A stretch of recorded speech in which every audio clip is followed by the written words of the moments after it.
Hello and welcome to the video. So today I'm right outside the dictator of Albania's old house. So he's called Enver Hoxha, something like that. And he used to rule Albania from the 40s until his death in the 80s. And he was a pretty strict dictator. So this is his house. It's a pretty huge compound relative to like the other houses around. And you can kind of see he's got a huge garden, a huge pool, huge main, it's broken into a bunch of different houses. So there's like a side house over there, main house there, big Albanian flag up front. But you can kind of tell that this house has been abandoned. So basically after he died, nothing ever happened to this house. So it's still, I think it's in some sort of construction, but it never got finished and no one lives in it now. It's just kind of sitting there empty. Yeah, so here it is. The Hoxha was a pretty strict dictator. Back in the 60s, he used to be aligned with the Russians, but then the Russians became too liberal for him. So he broke ties with the Russians and then aligned with the Chinese. And that lasted for a while. However, then the Chinese became a little too friendly with the Americans, and Hoxha didn't like that. So he broke ties with the Chinese at that point, and then was kind of just putting Albania into a state by itself, a very isolated state, until he died in the late 80s, and then slowly Albania began to open back up in the 90s. And so that's just a brief history of it. One thing Hoxha did do during his time in power was he was super paranoid. Hoxha was paranoid that after breaking ties with the Russians, that the Russians would attack. And he didn't want that. So he built basically small little bunkers across all of the country. It's rumored that there are hundreds of thousands of bunkers, metal, cement bunkers, scattered all across Albania that was supposed to be used to defend Albania if and when the Russians were going to attack. However, the Russians never attacked, and in the end, it ended up being just a whole waste of resources and effort and time that probably could have been spent on better things. But it's one of the really kind of interesting things about Albania that makes Albania such an interesting country. Like, I've been here a few days now. No, scratch that. I've been here like 2 weeks, and I love this place. It's late summer, and so it's pretty hot, but it's super nice. People are super friendly. It's pretty cheap, honestly, relative to like Europe and America. But check out, you can kind of see his old pool right here. So we're still at his property. For context, this is downtown Tirana, and so like we're right in the heart of things. So you would never find like a property like this other than the dictators, like right in the downtown of Tirana. Hello. Speaking of such bunkers, let's go find them, because there are still even a few bunkers hidden around the capital, and I've seen a few. So Tirana is a really pretty well-kept city. You kind of see these are almost like mushrooms. They're just barriers on the road, but they're pretty. They remind me of like those mushrooms in Mario Kart. And then check out this building up there. I don't know if you can see it, but it's like green and blue. And one of the unique things about Albania is, particularly Tirana, is that they are going really out of their way to make their large skyscrapers and buildings look really unique. So check it out again. It's like blue and green, and it's almost shaped like a cartoon there. It's definitely not Soviet style architecture, or like not cookie cutter, drag and drop, big skyscrapers. And that's pretty cool. Like, this is just one example of it. There's a whole bunch of these buildings that look different like this all around Tirana. Oh, check this out. So we're at like a little park now that'll lead into the main square. It's called Skanderberg Square. At nighttime, this is very pretty. They light this all up with lights and things, and then it's a lot more than that, just that one fountain there. So maybe we'll try to come back at nighttime to catch a glimpse of the water show, because it's quite pretty to see. Okay, check this out here. It almost looks like a big book hidden in the park, but I think there's a lot more to it. Check it out. Okay, cool. So that's like I don't know if you can see there, but the double eagle is the sign of Albania. Like, that is the symbol on the Albanian flag. And then we got some names here. I wonder what that means, or whose names those are.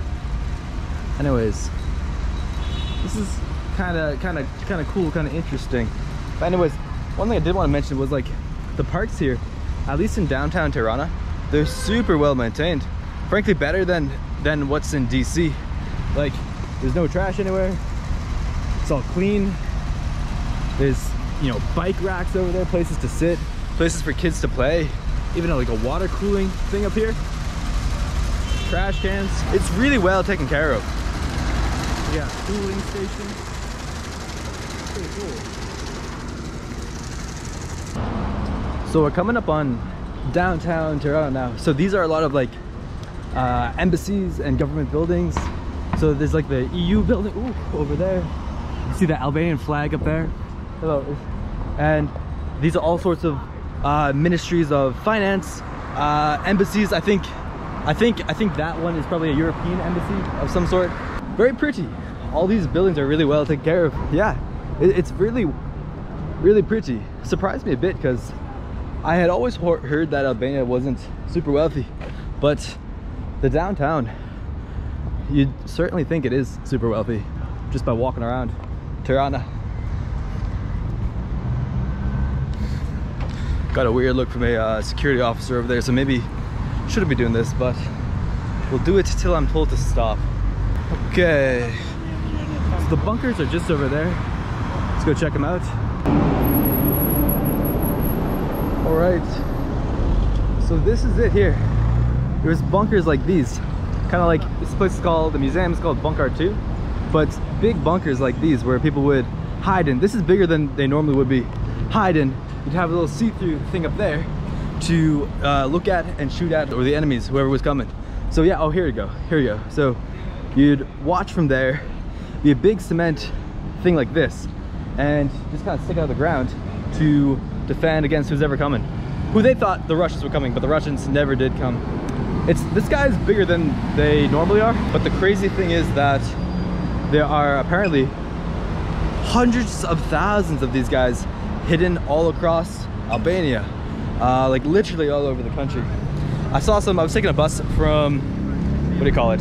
Yeah, I was taking a bus from Saranda in the south up to Tirana, and I saw a ton just on the side of the road as you were going along. So this, where I'm at here, is technically a museum. So I'm not sure if that's an actual bunker that was used in real life or replication, but just like those big cement blocks. And here might be another version of it. It's like a entrance to the bunkers. Oh, it's an exit, the bunker art exit. But basically, more like that guy over there that you can kind of see. Hundreds of thousands of these scattered across the country. There we go.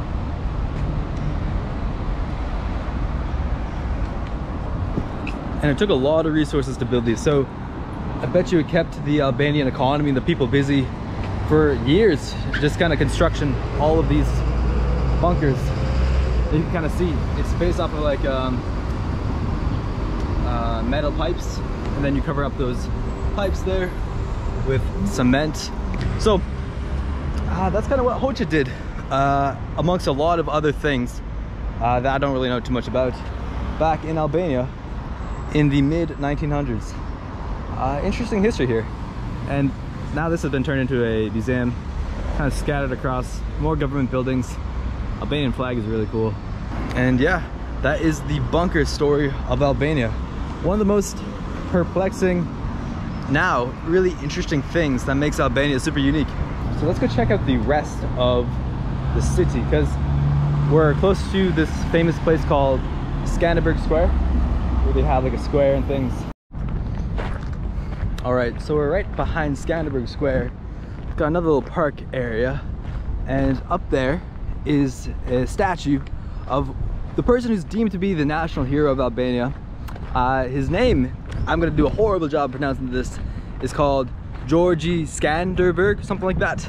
And basically, long story short, is the Ottoman Empire was attempting to take Albania a while back. I think it was the Ottomans at least.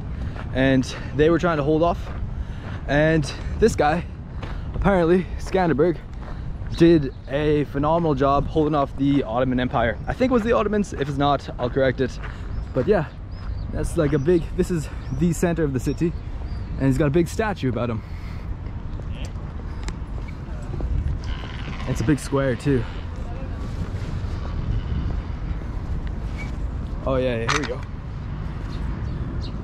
Georgi Kastroti Skanderberg.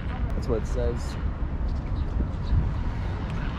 Now we're in the big center plaza here. So there's an opera house over there. Must be a pretty big opera scene in Tirana. I've yet to see it. Let's see.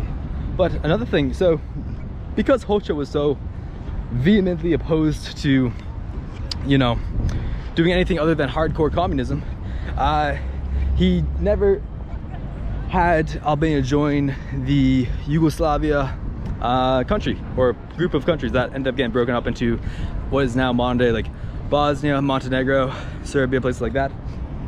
So while there was like the Czechoslovakia and the Yugoslavia, I think, republics back in the 80s, post-Soviet, Albania never became part of that. Albania always maintained its independence. And so a lot of people are proud to be Albanian due to the fact that a lot of countries tried to take them over the years.